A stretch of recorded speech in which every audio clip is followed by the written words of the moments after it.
We just got the news today that Doug Bowser is retiring at the end of 2025 as the president of Nintendo of America, and Devon Pritchard has been named the new president.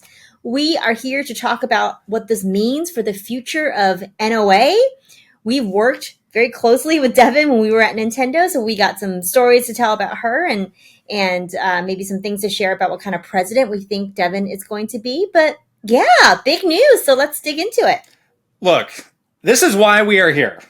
These are two people that we worked very closely with over our years. This is something that we predicted several years ago was going to happen, that Devon would be taking over into this role. So I think if you want the definitive overview of what is happening and why, you have come to the right place. Yes, that's true. That's true.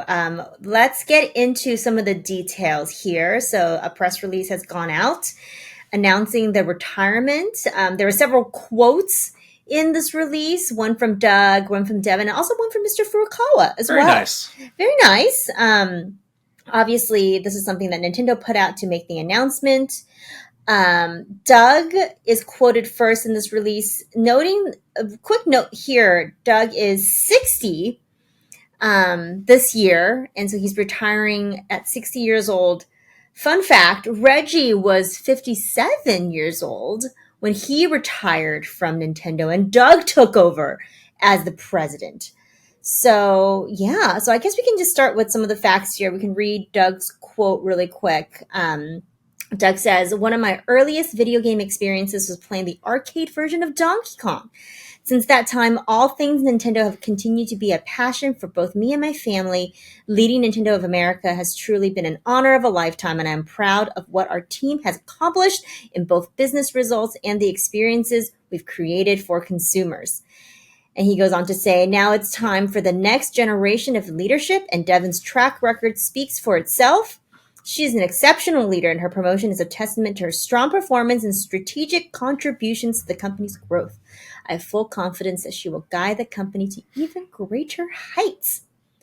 A very PR quote to put in this press release about Doug's Devon. always calling upon those early experiences with Donkey Kong. But I mean, we talked to him, like, these were genuine moments. Genuine. So like it is said in a PR way, but that is a very genuine formative experience for him with games. Yeah, absolutely. Doug is not a fraud, contrary to what... Despite what you may have heard lately. People may have heard. It's actually not Doug's fault at all. Doug is actually a very, very nice person.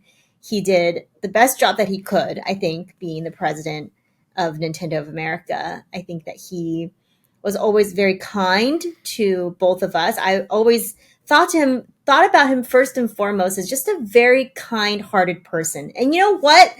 I feel like that might be the best trait you could have as a human being. Like, who cares about being like, a businessman, or like, I'm a rich guy who you gotta drive results. Yeah, who drove the results and blah, blah, blah. And I got promoted. And no, I think you should strive for being a kind person. And that's what truly he was. Did this news surprise you? It seemed like some people were really like, well, I'm reeling from this news. No, not at all. Again, you were saying this at the start, is that we sort of predicted this. And I wouldn't even call it a prediction, because Nintendo straight up told us this when we were at the company. So it wasn't really a prediction. We're going to talk a little bit about sort of the succession plan and how that works at Nintendo. It's a little bit different, I think, than maybe some other companies. It's definitely a little bit unique. I mean, there's definitely companies out there that have similar succession plans, but Nintendo has a fairly standardized one that they've been doing for a long time. So yeah, so this was no surprise to me.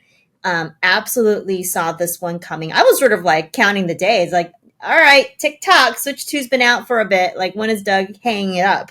Because I felt like for sure he was gonna get the thing out the door, the new system out the door, and then probably just, start to transition away. So not surprised. Exactly. We didn't know exactly when it was going to happen, but we knew that Doug was, a little bit on the older side when he stepped into this role. So it's not like he was going to be in it for decades and decades. So it was really a matter of finding the right time for the business. And honestly, what what he was feeling as far as how much longer he wants to do this very big job that has you traveling all over the world and doing video conferences many, many hours into the night and into the morning. And you reach a certain point, you're like, I'm ready to be done with this. It's very tiring, very just physically and mentally draining. And yeah, Doug, he has a wonderful family that I'm sure he'd love to see sometimes. He has real hobbies outside of work. He totally has. Which sometimes these business people, it's like, my passion is emailing. I know. I mean, I guess you found your calling if you're that person. Certainly is not what we like to do, and definitely not what Doug wanted to do either. But yeah, he probably wants to enjoy his life. So I'm actually very happy for him. I'm always inspired by the people that retire at the right time in their life and don't try to oh, I got to work 10 more years or grind this out, but just like Reggie, he retired at 57, Doug retiring at 60, you're still young enough to do some stuff now and have your whole, your own life and your own time back. That's a very admirable thing to do. But yeah, and then, in the same announcement, Nintendo did very clearly state that Devon Pritchard is taking over as the president of Nintendo of America. And we have this quote from Devon. Devon says, "I'm humbled and excited to take on this new role. Doug has been a fantastic mentor, and I look forward to building on the incredible foundation he has helped establish. With characters and worlds that offer something for everyone, my focus will be continuing to build on Nintendo's legacy of surprising and delighting our longtime fans, while at the same time welcoming new players into the Nintendo family." Again, very PR quote, as it is in these very kind of scrubbed down, crystal clean press releases. But yeah, I guess we can talk a little bit about Devon here and her background. So we worked with Devon for a very long time. I think in the press release, they said she's a 19-year veteran of the video game industry. She spent a long time at Nintendo, and she started out on the legal team. Actually, she was leading the legal team for pretty much the majority of her time at Nintendo. And then in, what did we say, it was 2021, when there were some changes in the office locations and some changes around leadership around that time, Devon was put into the role of head of sales and marketing. And so she kind of worked from there, from legal to sales to marketing, to her current role now, which is the president. Yeah, and what's interesting was, when we were early on at Nintendo, she was not that much higher up than we were. So we would have just kind of ordinary interactions with her. It's not like she was this out of reach executive that we never could speak to or interact with. We absolutely did. So we did kind of get a feel for her as just an on the level person. But again, there was a retirement in the NOA legal department of a person who had been in that head role for a very long time. Right. And she was able to really catapult her way up and was in that kind of top spot on the legal side for a really long time and cemented herself there. And then, like you said, there was another person named Nick Chavez, who was the head of sales and marketing. And that was always kind of the question after Doug took over, was between those two, who might be the next person? Or maybe there would be some wild card third person, but we always felt it was between those two people. But Nick Chavez left in 2021 to go work at KFC to work on chicken. The chicken. And it became immediately clear to us of all right, all is decided. Well, this is the way. Yeah, it was decided for them because he left. So, I mean, he left on his own. He left to take another opportunity somewhere else. And so they were like, well, now we don't have to decide because it's going to be Devon. Not to discount her merits, obviously. I think we both have a lot of respect for Devon. I've only had positive experiences working with her. I know, from my experiences working with her, she's incredibly, incredibly smart. And, she was coming from the role of being very much focused on the legal side of things. And she had to learn a whole new job of sales and marketing. She had to learn all of that stuff. and she was so open to like learning from us. Like we gave her so many like crash courses. Like our boss We was like, did. we got to give her the crash course in like PR and social media and influencer, because she is coming from a different background. But she was incredibly open to like absorbing all of that information, learning from people around her. And I think she's awesome. I think that's a fantastic get for Nintendo to have her as president. Right. So again, after Nick Chavez left, she assumed his job. She left as the head of legal to go take Yes. over sales and marketing, which on one hand, it was like, wait, that's a really important job. And she's like the best person around for it. So there was a question around that. But again, in terms of everything falling into place, it's like, no, if you're going to be the next president, you need to understand everything that the company is about. Yeah. And, you look at what Nintendo of America does, it does legal stuff. It does sales and marketing. Right. So those are the things that you need to understand the best. And I think if you look back at the history of all of the people who have been in those really, really top leadership positions at Nintendo, they've either had a marketing or a legal background. Yeah. Reggie had a marketing background, for example. Right. But if you look at somebody like a Howard Lincoln, legal yes, background. Legal background. Yes. Exactly. So yeah, I think Devon is absolutely capable, more than capable, of taking over this role. And she's, Devon's like in her 50s, so she's probably going to be in for a longer haul as well. She's not going to be like sort of what Doug was in terms of like, I'm going to fill this role for a few years, knowing that I'm going to be retiring, soon. And Devon, I'm going to make sure that Devon is supported and ready to take over when Doug leaves. So I think that it's a little bit different mindset for Devon, because she's like, okay, I'm in it. I'm in it for like 10 years at least. It's kind of like when Reggie took over. I mean, Reggie, yes. Joined at the company when he was in, I think, his mid to late 40s, and he was just there for a long time. So I think this is somebody that people can expect to get familiar with and hear Yes. her name for a really long time. And I think that's great for her that she has this long runway to really understand what's going on from that high level, learn the job. There's other supports that have been put in place that we're going to talk about to help her with that. But yeah, it feels like a really good, they call it an on-ramp. Yes, in the corporate world, it feels like it's going to be a good transition for her. Yeah, exactly.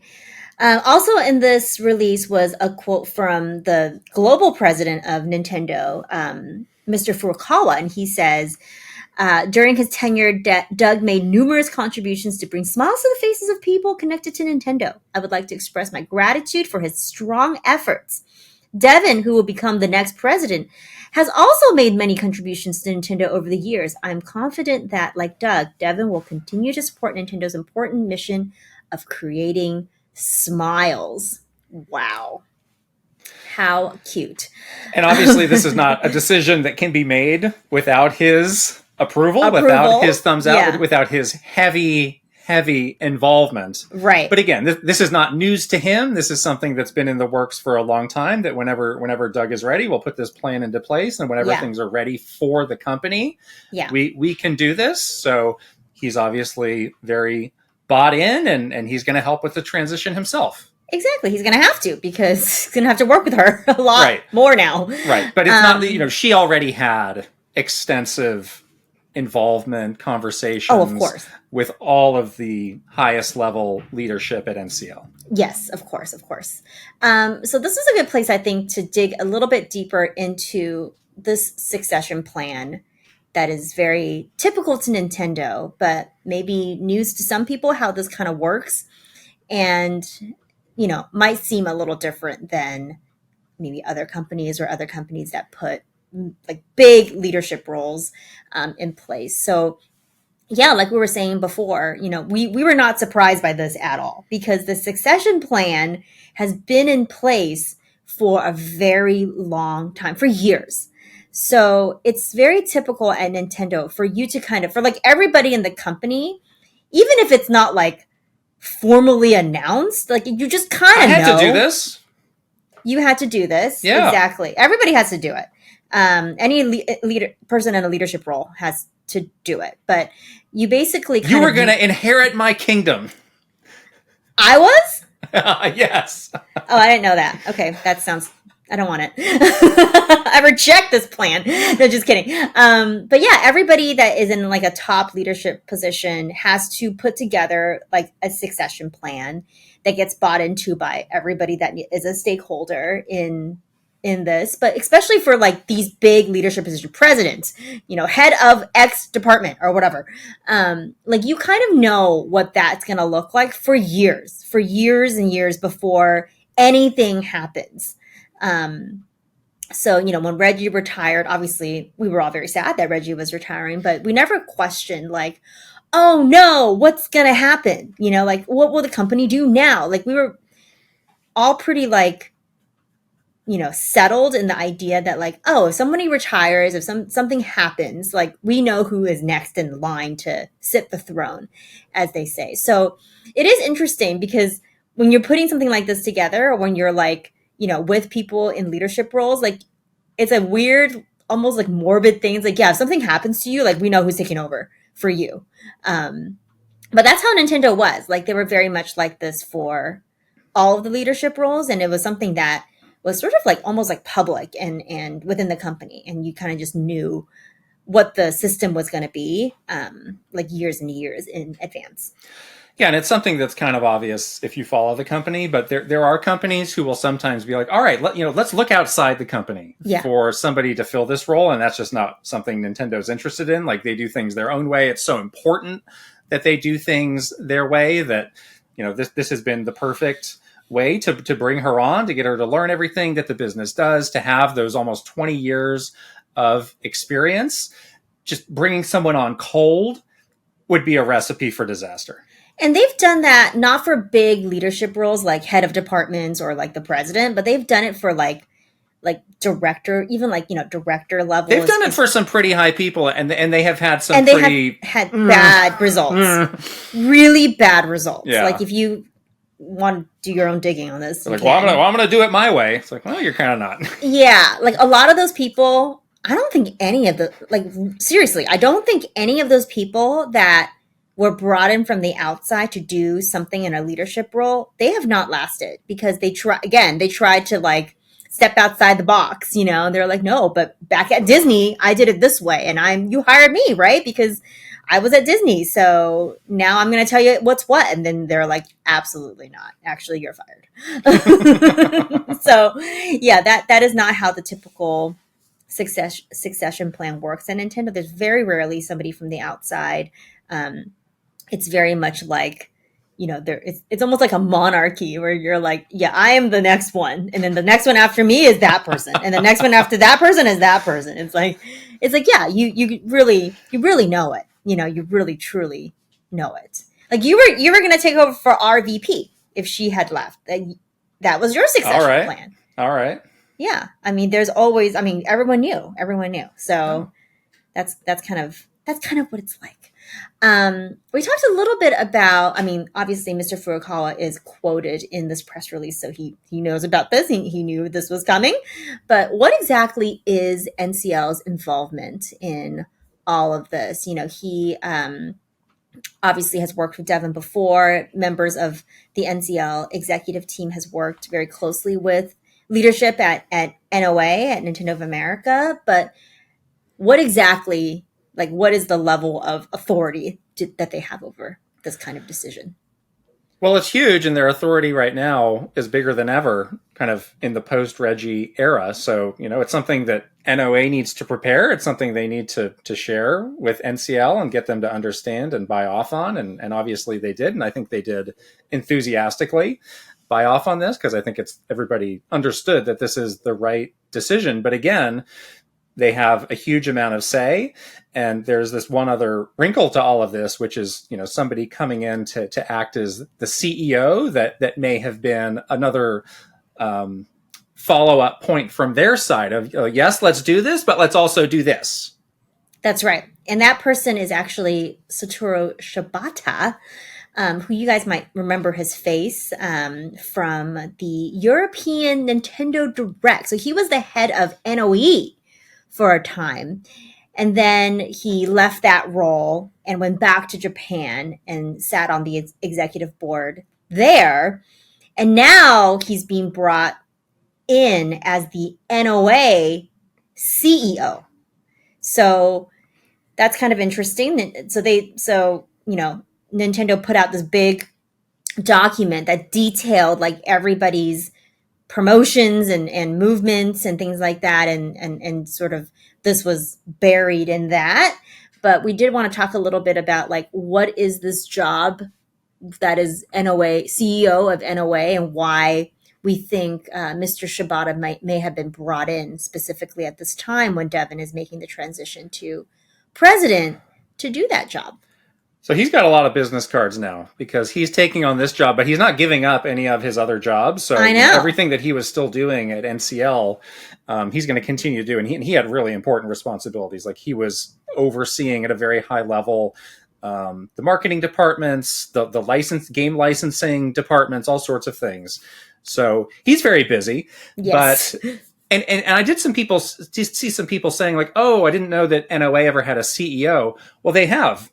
In the past, they had Mr. Kimishima, even Right. during Reggie's time, was the CEO for a long period of time. And he eventually, after Mr. Iwata passed on, overtook his job for a few years. So it's not unusual. And I think his placement there is just to help Devon really get comfortable in the role, help her with more of those NOA to NCL relation type of things. I don't think he's necessarily moving to Seattle. I think he's going to be on a lot of planes going back and forth because he's got so much going on. But yeah, that's really the idea is, again, in the spirit of let's put her in the best position to succeed. I'm going to be here every so often. We're going to meet. We're going to talk about things that you need to learn, challenges that you might be having, and we're going to work through all of that. Yes. This is a good, helpful thing for her because there's just so much nuance to the relationships that you have to maintain with NCL. And at her level, it's like even more, it's something I cannot even imagine. Like the amount of tactfulness and kind of those read the room situations that she's going to be finding herself in.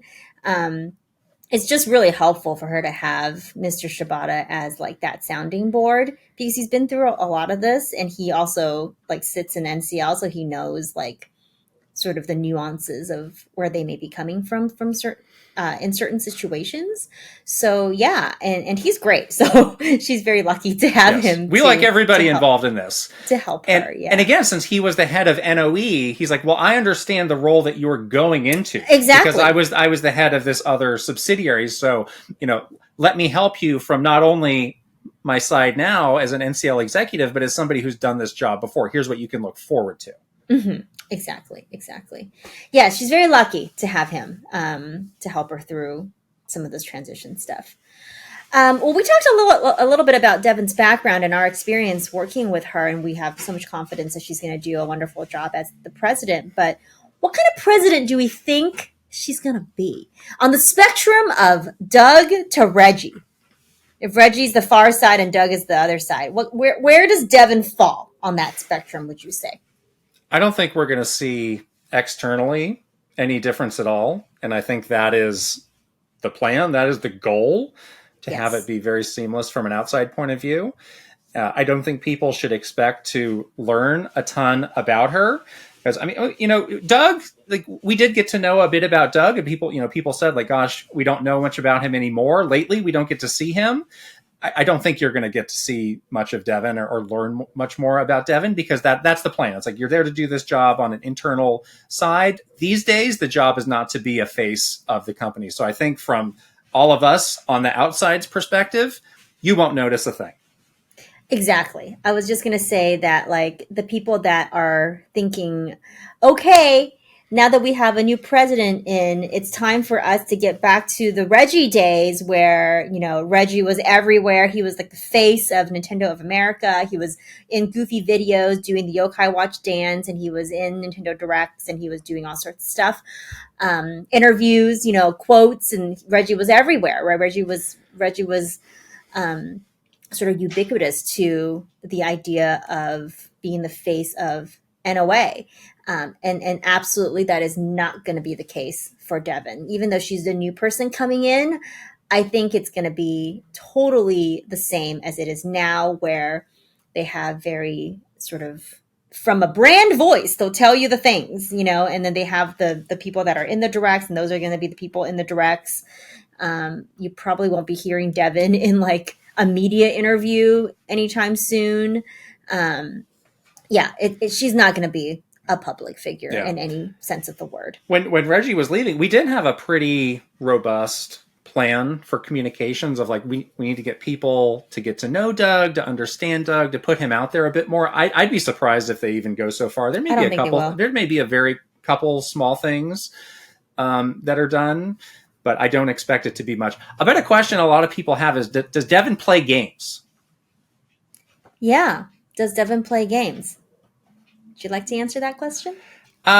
She does. I wouldn't say that she's like the heaviest gamer of all time, but frankly, at this point, I wouldn't say that Doug was either. Like their connection with games is like understanding the Nintendo products that they are putting out at this point.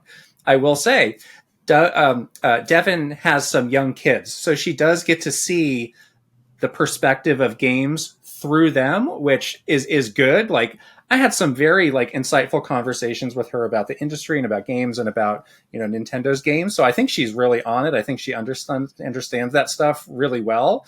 And also just like the bigger picture of where Nintendo is in games. But, unlike Reggie, she's not going to be posting a screenshot of like, here's my 200 hours in the latest Dragon Quest. That's just not going to happen. Exactly. My perspective on her like relationship with gaming is she definitely like loves Nintendo.